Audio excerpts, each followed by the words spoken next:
should you drink a lot of water if you've developed rhabdomyolysis? This is a common remedy, a home remedy that I've heard many times from people in the gym over the years, but there is an aspect to this that people need to be aware of. By the way, I've been teaching about rhabdomyolysis for many years, and I wrote the very first book for the public on exercise-induced rhabdomyolysis, and I know where this thinking is coming from because when someone gets rhabdo, they often end up in a hospital, and one of the first things that doctors will do is they will give people intravenous fluids. I think this has trickled down to the general public to make them think that all you have to do is drink a lot of water and you'll be okay. But there's another side to this story that people need to know. There is a medical condition that can result from drinking too much water, and it's called hyponatremia, also called water intoxication. Now, in my opinion, hyponatremia can be just as serious as rhabdomyolysis, and a part of this that I think a lot of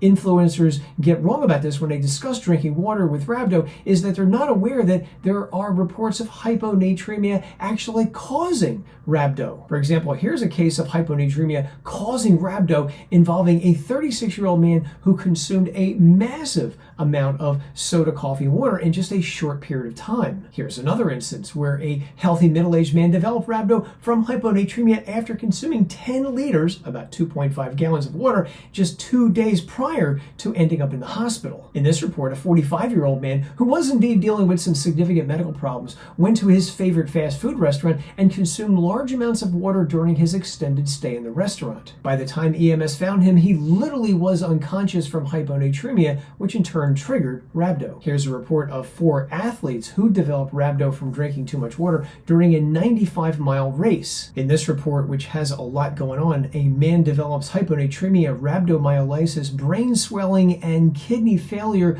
during his descent into the Grand Canyon. It's stated he consumed an excessive amount of water on his downward hike, which triggered hyponatremia and rhabdo. Rhabdo in turn caused compartment syndrome, which resulted in him not being able to hike out of the Grand Canyon. He later needed surgery and had to be airlifted out of the Grand Canyon. This report details 4 cases of rhabdo and hyponatremia in 5 runners participating in an ultramarathon. What's interesting about this case is that as they drilled down further, they found that all 5 of these athletes were also taking over-the-counter pain medications. These are collectively known as non-steroidal anti-inflammatory medications. You know them better as aspirin and Advil and other similar meds. And that's an important part of this conversation because when people exercise, they're often in pain and they may reach for these type of medications to reduce pain from rhabdo or muscle soreness, but the thing to know is if you take too much of these medications, they can actually reduce kidney function. And that's a problem because rhabdo can also reduce kidney function. And if you combine this with drinking too much fluid,